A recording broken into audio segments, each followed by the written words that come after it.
So if everyone could please stand if you're able and remove your hats. The Twinsburg VFW 4929 will now post the colors.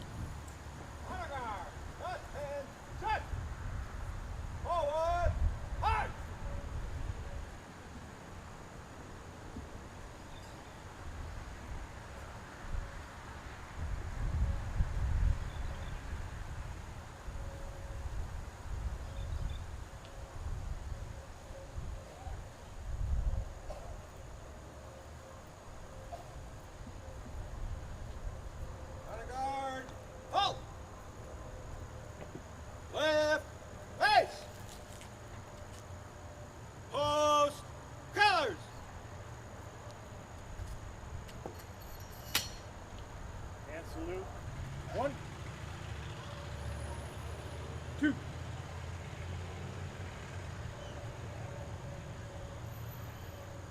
I'd like to invite all military and veteran personnel to render a hand salute. All civilians are to remove their caps, place it over their heart, and please join me in the Pledge of Allegiance to the flag. And salute. I pledge allegiance to the flag of the United States of America and to the republic for which it stands, one nation, under God, indivisible, with liberty and justice for all.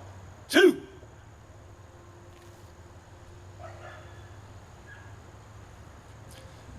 You can be seated. Thank you. I just want to welcome everyone here today. On behalf of the city of Twinsburg, Twinsburg Township, Village of Reminderville, the Twinsburg City School District, Twinsburg Library, and VFW 4929 for helping organize collectively this event. You know, this is a time that has significance in our community, in our nation, in the world. The things that happened at 9/11, the terrorist attacks on the Pentagon and the towers, has had a rippled effect through our lives for the last 20 years. And it's made significant changes in how we travel, how we really do everything as you look at from a security standpoint.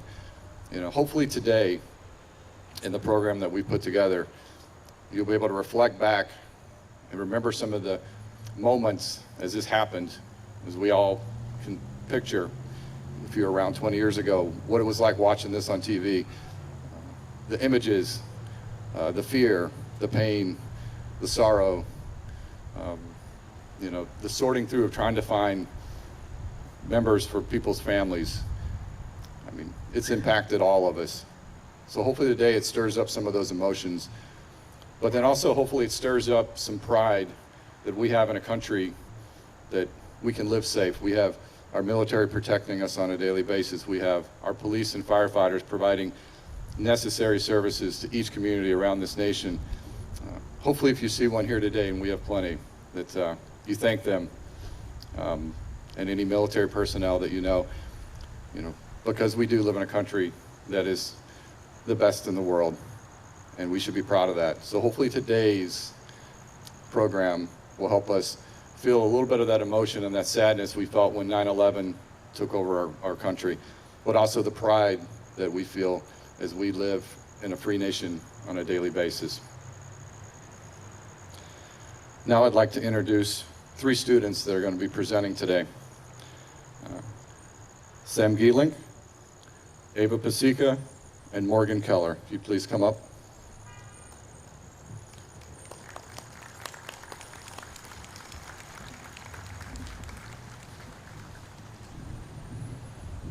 The following timeline of the September 11th attacks was primarily compiled by Amy Chikanan from Encyclopedia Britannica. Note, all items listed are Eastern Daylight Time. 7:59 a.m. American Airlines Flight 11 departs from Boston's Logan International Airport, bound for Los Angeles. Aboard are 11 crew members and 81 passengers, including 5 hijackers. 8:14 a.m. United Airlines Flight 175 takes off from Boston, headed for Los Angeles. Aboard are 9 crew members and 56 passengers, including 5 hijackers. 8:14 a.m. Flight 11 has its final routine communication with air traffic controllers. 8:19 a.m. A flight attendant on Flight 11 alerts American Airlines that the plane has been hijacked. She reports that the cockpit is not answering and that the hijackers reportedly have a bomb.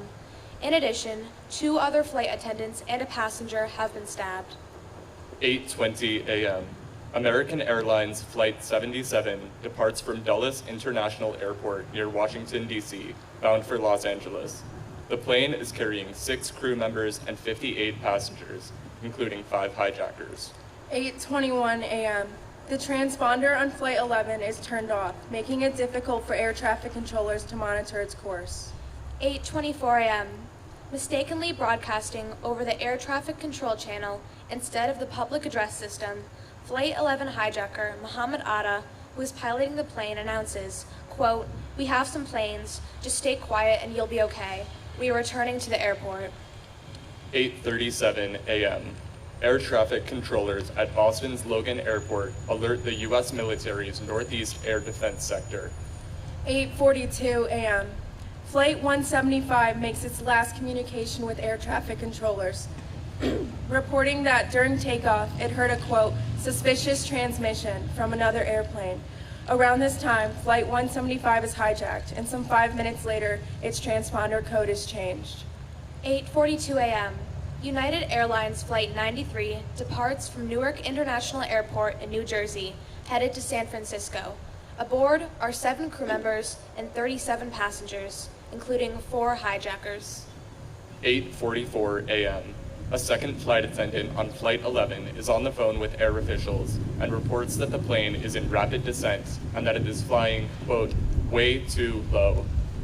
The call then abruptly ends. 8:46 a.m. Hijackers on Flight 11 fly the airplane into the North Tower of the World Trade Center in New York City. The impact occurs between the floors 93 and 99. The crash instantly kills hundreds, including all of those on board. Almost immediately, emergency responders are sent into the building. 8:51 a.m. Flight 175 changes from its assigned altitude, and repeated efforts by air traffic controllers to contact the plane are unsuccessful. 8:51 a.m. Flight 77 has its last routine radio communication.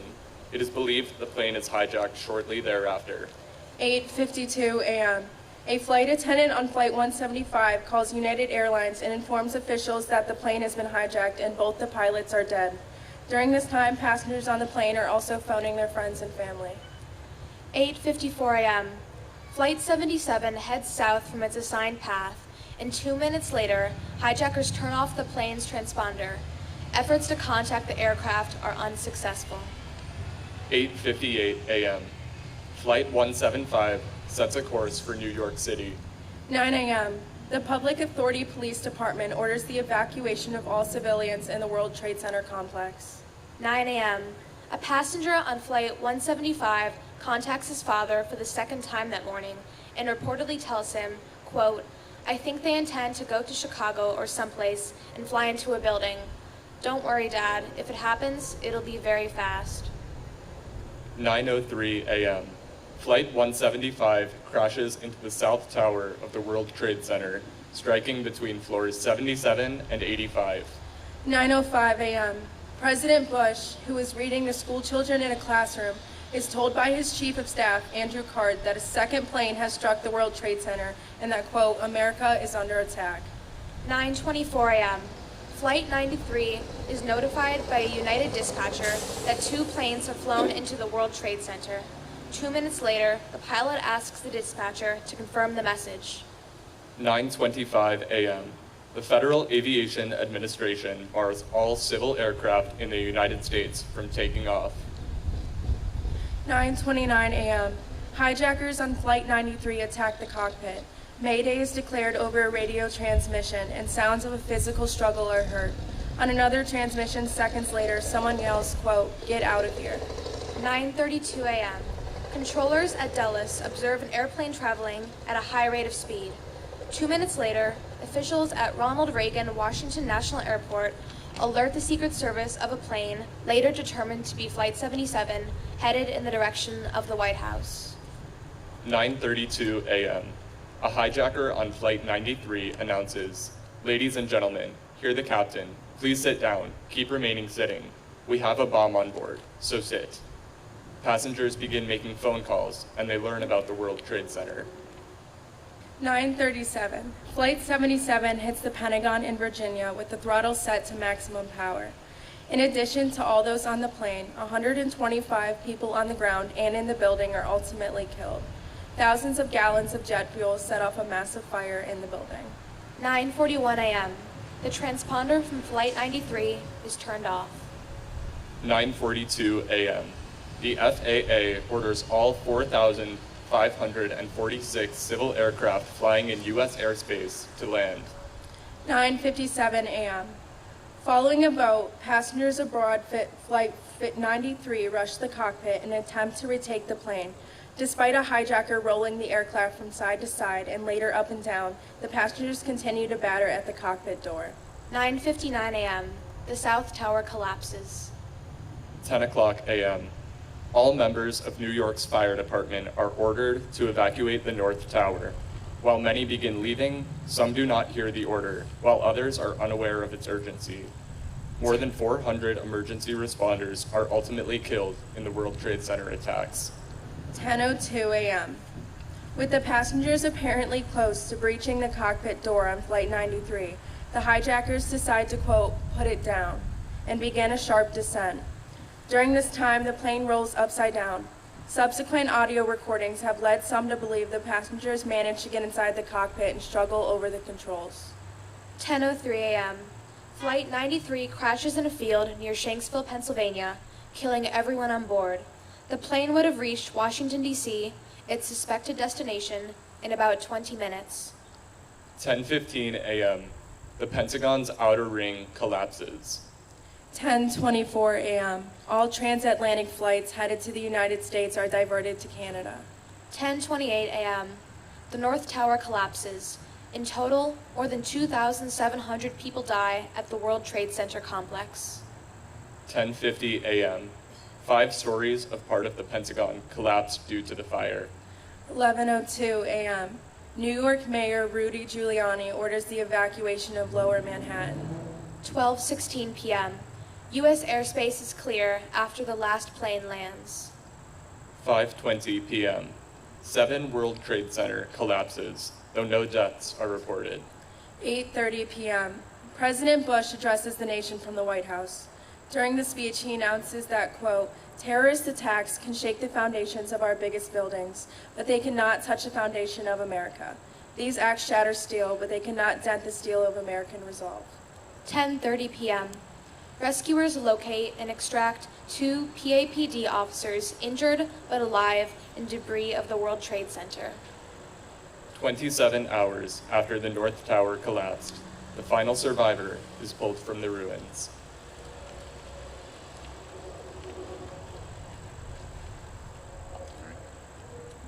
Thank you, Sam, Ava, and Morgan. Now I'd like to welcome up our Twinsburg High School vocal music students, Great Expectations Show Choir. They will be singing Let There Be Peace on Earth.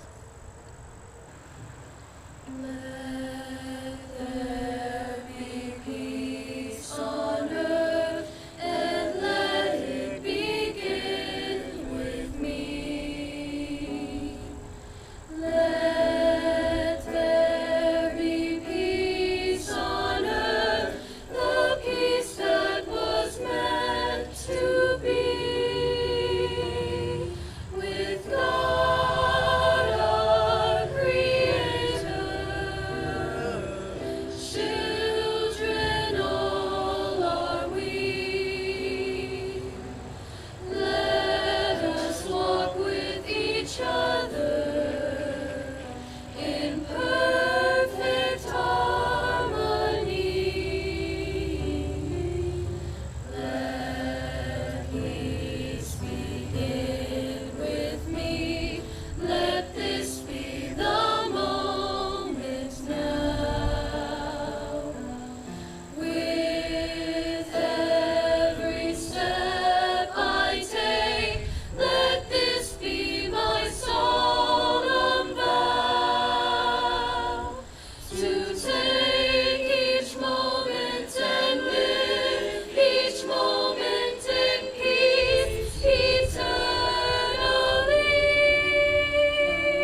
Thank you, GE.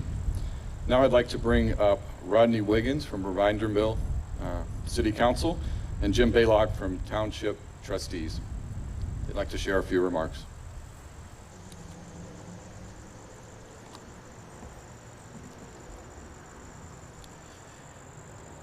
It is human to recognize that evil exists and that bad things happen.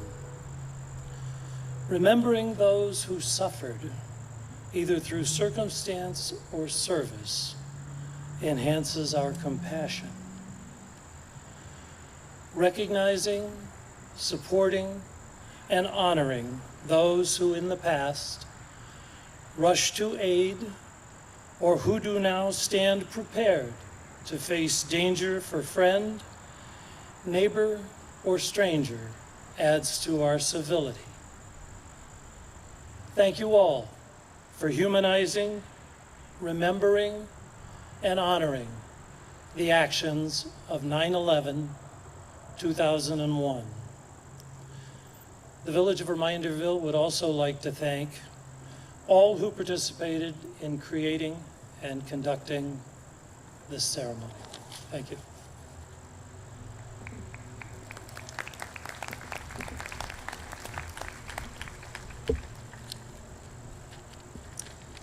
Good morning and welcome to Twinsburg Township Square, and welcome to the land of the free and the home of the brave. Yes, those are the words from our national anthem. To be specific, they're from the first verse and a phrase from the last line. The complete last line is really a question. It's a question Francis Scott Key wanted answered on September 14th, 1814, as he watched the attack on Fort McHenry while on board a British warship in Baltimore Harbor. You know the question. Oh, say, does that star-spangled banner yet wave over the land of the free and the home of the brave? We freely answer that question today and every day with a resounding yes. And each time we sing the national anthem, may we never forget. Thank you.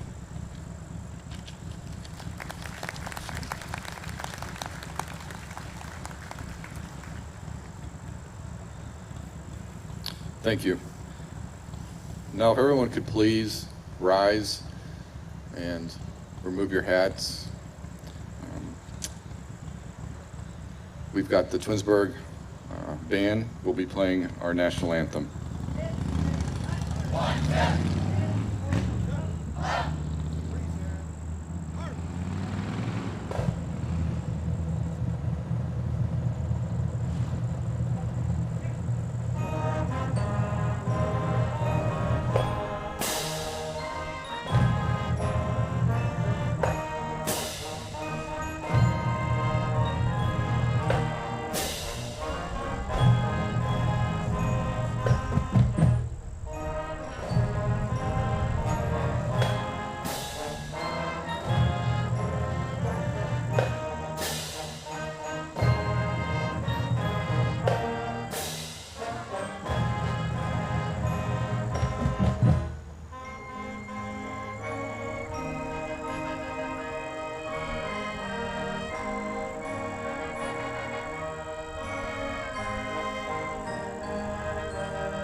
If you could remain standing while our VFW Post 4929 retires the colors.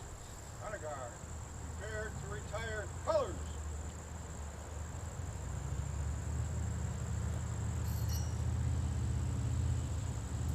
About, hey!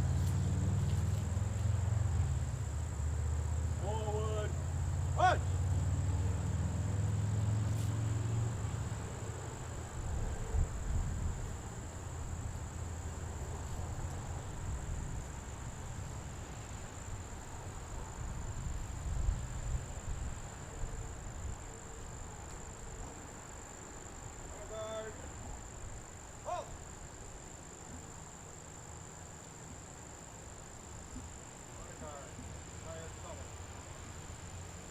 Thank you.